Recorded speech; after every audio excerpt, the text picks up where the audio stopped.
तो चलिए सर, आज जो पिछले दिनों से जो लोगों में हिंसाचार हुई है, इसका इसको लेकर आज जो बैठक हुई है, गांव गांव से जो गांवड़ा बुलाया गया है, चीफ बुलाए गए हैं और कैंडिडेट दोनों को बुलाया गया है, वर्कर्स सभी आए हुए थे। तो अब सबके बीच आज क्या क्या डिस्कशन हुआ है? आज का जो बैठक है वो डिस्ट्रिक्ट एडमिनिस्ट्रेशन डीओ और आरओ की तरफ से बुलाया गया है। ये बेसिकली लॉ एंड ऑर्डर और जो सिक्योरिटी यहाँ पे प्रॉब्लम्स थोड़ा बहुत चला है, प्री पोल और पोस्ट पोल जो वायलेंसेस चला है उसका रिलेटेड था। तो इसमें पूरा गांवराज चीफ्स और दोनों पॉलिटिकल पार्टीज का रिप्रेजेंटेटिव कैंडिडेट्स सब वांचो काउंसिल्स और सब प्रेजेंट है। तो डिसीजन यही है कि और फर्दर अभी झगड़ा नहीं करना है, फर्दर वायलेंस नहीं करना है और एक पीस कमिटी गठन किया है जिसमें दोनों पक्ष का रिप्रेजेंटेटिव होगा और वो डाउन दी लाइन यूथ लोग का बीच में भी जाएंगे और उसमें भी मीटिंग कंडक्ट करेंगे और जो डैमेजेस हुआ है उसको एसेस करेंगे और वो लोग अपना तरीका से रिपोर्ट एक बना के डिस्ट्रिक्ट एडमिनिस्ट्रेशन को देंगे, तो उसका अमल होगा। तो ये मीटिंग का जो रिजल्ट है मीटिंग का बारे में। सर, तो कुछ लोग अरेस्ट भी किया गया है, तो उसका क्या रिपोर्ट है? जो भी प्री पोल और पोस्ट पोल वायलेंस हुआ है, जितना भी कंप्लेंट रिसीव हुआ है, सब कंप्लेंट में हमने कार्रवाई किया है और सब में एफआईआर दर्ज करके हमने प्रॉपर केस रजिस्टर किया है। तो अभी तक हम लोग ने 11 लोग को जो इलेक्शन रिलेटेड वायलेंस में 11 लोग को अरेस्ट किया है और 17 पर्सन ऐसा है जिसको हमने 41A का नोटिस दिया है। तो ये हमारा कार्रवाई है क्योंकि जो लीगल प्रोसेस है, जो इन्वेस्टिगेशन है, वो चलते रहेंगे। मीटिंग में सॉल्यूशन हो ना हो, ये क्लियर कट शुरू से मेरा स्टैंड रहा है कि जो भी वायलेंस करेगा उसका लीगल कॉन्सिक्वेंसेस जरूर होगा। तो उसका तहत हम अरेस्ट वगैरह प्रोसीड्यूर्स शुरू किया है और ये जून 2 तारीख में काउंटिंग होगा। बिफोर रिजल्ट जितना भी केसेस रजिस्टर हुआ है उसको मैं चार्जशीट करूंगा, ये मेरा शुरू से स्टैंड था।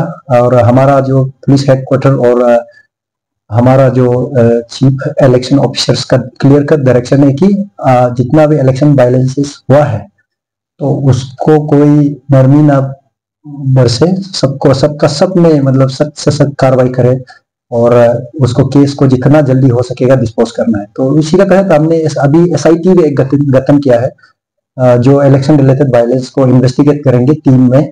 वो टीम को एक DSP जो लीड करेगा और उसके साथ में इंस्पेक्टर है और SI लोग है। तो वो टीम पूरा इलेक्शन रिलेटेड जो मैटर्स वायलेंस हुआ है तो उसको इन्वेस्टिगेट करके बिफोर May 20 केस को डिस्पोज करेंगे।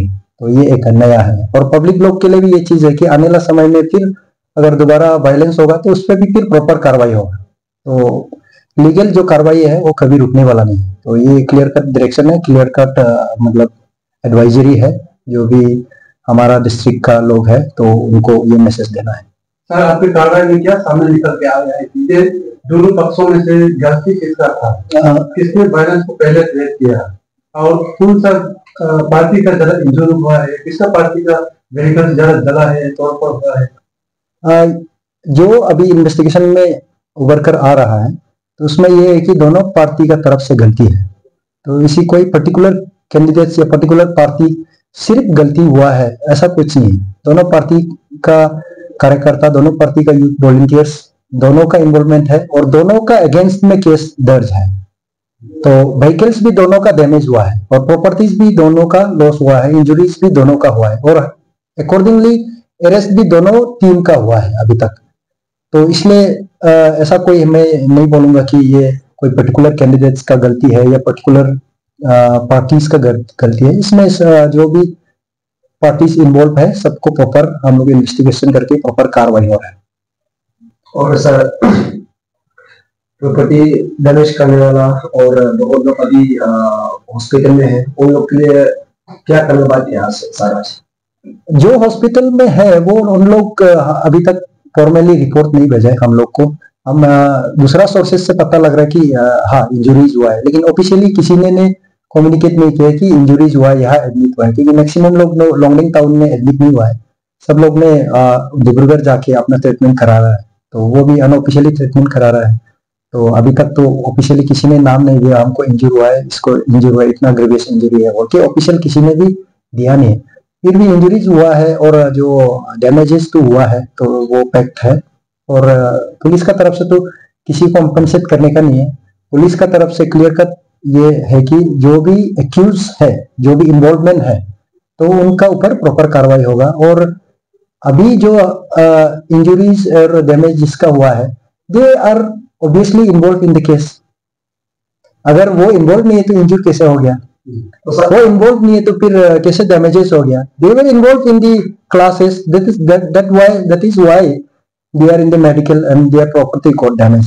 तो in legal eyes they are also a accuse, not a victim. तो सर दोनों पार्टी की तरफ से आज की मीटिंग में क्या बात किया है? आज का मीटिंग में ये बात हुआ है कि पीस कमेटी होगा, वो असेसमेंट करेंगे कि डैमेजेस कितना हुआ है, उसको किस पक्ष का कैसा डैमेजेस हुआ है, वो असेस करके अकॉर्डिंगली रिपोर्ट सबमिट करेंगे। और वो उन लोग का तरफ से जो सिविल एडमिनिस्ट्रेशन और जो पब्लिक रिप्रेजेंटेटिव है, लीडर्स लोग का तरफ से उनको अपना तरह से टेकअप करेंगे। लेकिन पुलिस डिपार्टमेंट का इसमें कोई रोल नहीं है। पुलिस डिपार्टमेंट बस अपना एडवाइजरी बताया है और अपना इन्वेस्टिगेशन का प्रोग्रेस बताया है। और आने वाला समय में भी पुलिस डिपार्टमेंट का क्लियर कट डायरेक्शन है कि हम अपना लीगल कार्रवाई है वो प्रॉपर करेंगे। तो पब्लिक को ये मिसअंडरस्टैंडिंग नहीं होना है कि पुलिस जो कवर करके या किसी केस को डिस्कस करके मेटअप करने का, ऐसा कुछ नहीं। पुलिस का क्लियर कट डायरेक्शन है और हमेशा रहेगा कि वो लीगल अपना काम अच्छा से करेंगे। सर ये तो हुआ लॉन्गी पुमा कॉन्स्टिट्यूंसी का, लेकिन अभी तक तो कोई ऐसा वायलेंस नहीं हुआ है, सिर्फ कल्चर बोलो या कानून तो कुल मिलाकर पूरे वांचोनी सभी कॉन्स्टिट्यूंसी के यूथ है, पूरे वांचोनी को क्या मेहनत करनी चाहिए जब तक रिजल्ट निकल के आता है? सबसे पहले तो मैं बहुत थैंकफुल हूँ जो भी कॉन्टेस्टिंग कैंडिडेट्स है। तो हमारा इंटायर लोंगडिंग डिस्ट्रिक्ट में 8 कैंडिडेट्स थे, सभी 8 कैंडिडेट ने अच्छा रोल प्ले किया, इसलिए वायलेंस कम हुआ। और पोल डे में तो सिर्फ वायलेंस का बात ही छोड़ दो, इंसिडेंट फ्री कहीं में भी ऐसा इंसिडेंट या नहीं एंजॉय करना है। अगर डेमोक्रेसी हर 5 साल में आपको मौका देता है अच्छा इलेक्शन कराने के लिए, तो अच्छा वोटिंग करने के लिए, इसी प्रकार से डेमोक्रेसी को एंजॉय करना है। अगर डेमोक्रेसी हर 5 साल में आपको मौका देता है अच्छा इलेक्शन कराने के लिए, तो अच्छा वोटिंग करने के लिए, इसी प्रकार से बिना रिपोल का अच्छा से इलेक्शन होना है। तो इस बार हमारा लोंगडिंग ने अच्छा एक रिकॉर्ड कायम किया है कि विदाउट रिपोल में हम लोग नील था। प्रीवियसली 2 जगह में रिपोल हुआ, इस बार नहीं हुआ। और बाकी आपको मैं कुछ फैक्ट्स, जो इंटरेस्टिंग फैक्ट्स लोंगडिंग में इस बार हुआ है डिस्ट्रिक्ट में, तो वो बताना चाहूँगा कि इसमें हमारा टोटल जो 89.47% का वोट कास्ट हुआ है, 89.47%। और हाईएस्ट जो एक पोलिंग स्टेशन में वोटर था इंटायर अरुणाचल में, वो पुमाऊ पोलिंग स्टेशन था। लेकिन यहाँ पे क्या है कि हाईएस्ट वोटिंग जो कौन सा पोलिंग स्टेशन में हुआ, वो लांकाऊ में हुआ है। लांकाऊ में हाईएस्ट वोटिंग हुआ है 1320 वोटर्स, तो वो है। और दूसरा फैक्ट, इंटरेस्टिंग फैक्ट्स ये है कि हम लोग इस बार जो केस सीजर है उसका सारा रिकॉर्ड्स, जो डिस्ट्रिक्ट का रिकॉर्ड्स को तोड़ा है। आई थिंक अरुणाचल में भी शायद ये हाईएस्ट भी हो सकता है, मैंने फैक्ट चेक किया नहीं। हम लोग 1,09,13,150 रुपीज़ केस सीज किया है, जो कि एक अपना आप में एक रिकॉर्ड्स है ये डिस्ट्रिक्ट के लिए। और लिक्विड जो इस बार सीजर हुआ है वो भी 7,134.5 लीटर्स, जो कि अपना आप में भी ये भी एक रिकॉर्ड्स है। और जहाँ तक आर्म्स डिपोजिशन का भी बात है, वो भी 521 आर्म्स डिपॉजिट हुआ। तो ये भी एक प्रकार का हाईएस्ट एवर जो आर्म्स डिपोजिशन है, जो प्रीवियसली 208 आर्म्स डिपॉजिट हुआ था, तो उसका डबल फिगर होके प्लस हो गया। इसके बाद एक इंटरेस्टिंग फिगर्स आपको बताना चाहूँगा कि फर्स्ट टाइम 10 साल के बाद जो हसेरुसा और कामकुरुसा जो पोलिंग स्टेशन है, तो अपना डिजिग्नेटेड पोलिंग स्टेशन में वोट किया है। और इस बार ये असम का तरफ से भी कोई बाउंड्रीज को लेके ऑब्जेक्शंस और पोलिंग प्रोसेस में कोई इंटरप्शन कुछ भी नहीं हुआ है। तो इसलिए मैं असम का चोराइदेव डिस्ट्रिक्ट का स्पेशली जो डीसी एंड एसपीज को थैंकफुल है कि उसने कोऑपरेट किया और इस बार इंसिडेंट फ्री इलेक्शन करने में बहुत मदद किया। इसके बाद फिर लास्ट जो आपको बताऊंगा कि ये थोड़ा सा जो इंसिडेंट हुआ है प्री पोल और पोस्ट पोल, तो ये बहुत अनफॉर्चुनेट था और इसको सभी वंचोनू जो कंडेम करना चाहिए। ऐसा इंसिडेंट दोबारा फ्यूचर में बिल्कुल होना नहीं चाहिए। अगर ऐसा होता है तो उसको सबक सिखाना है। और जो भी लीडर आता है तो वो लीडर जो हमेशा ऐसा चीज़ को चेक एंड बैलेंस में रखना है, क्योंकि लीडर आया है तो डेवलपमेंट के लिए आया है, अच्छाई के लिए आया है, सब वंचोनू का ग्रोथ के लिए आया है। ऐसे भी हमारा यहाँ पे काफ़ी अनएम्प्लॉयमेंट का प्रॉब्लम्स है, स्कूल ड्रॉप्स आउट का प्रॉब्लम्स है। तो अभी यूथ्स को हम जगह में मोबिलाइज करेंगे तो आने वाला समय में हमारा सब लीडर के लिए, हमारा लिए, सब के लिए प्रॉब्लम्स होगा। तो अभी से हम यही अपील करेंगे कि जितना जो भी लीडर्स आए तो ये जो अनएम्प्लॉय यूथ्स है, जो स्कूल ड्रॉप्स आउट्स है, इसका अच्छा सॉल्यूशन करके एम्प्लॉयमेंट जनरेशन क्रिएट करके अच्छा रास्ता दिखाना है। तो इलेक्शन रिलेटेड वायलेंस में बिल्कुल इनको यूज़ नहीं करना है और जितना वंचोनू है सब इसको कंडेम करना है।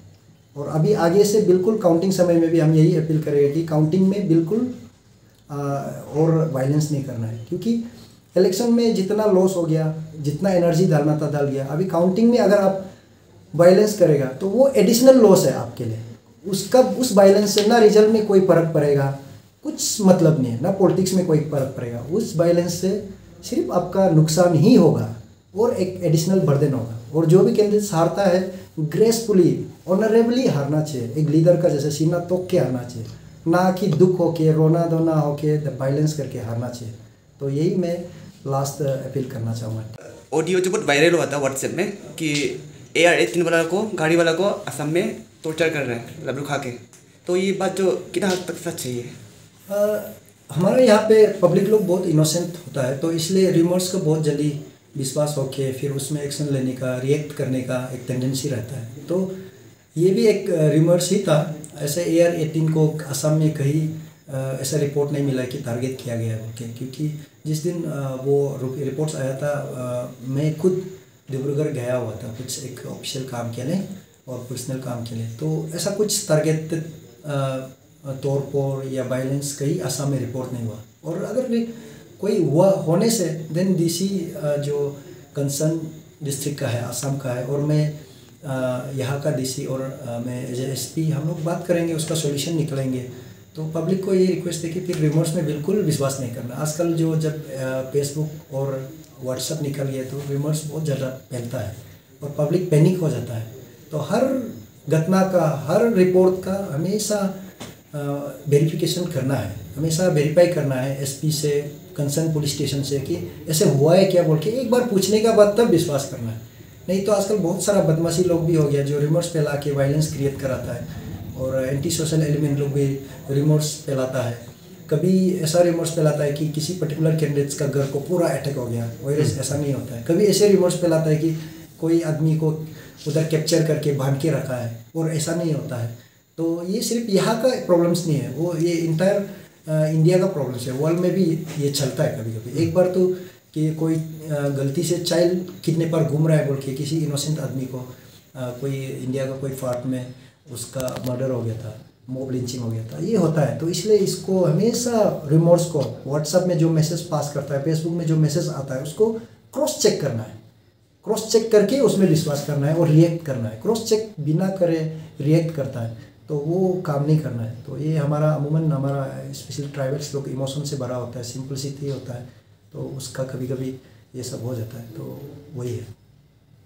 Thank you sir.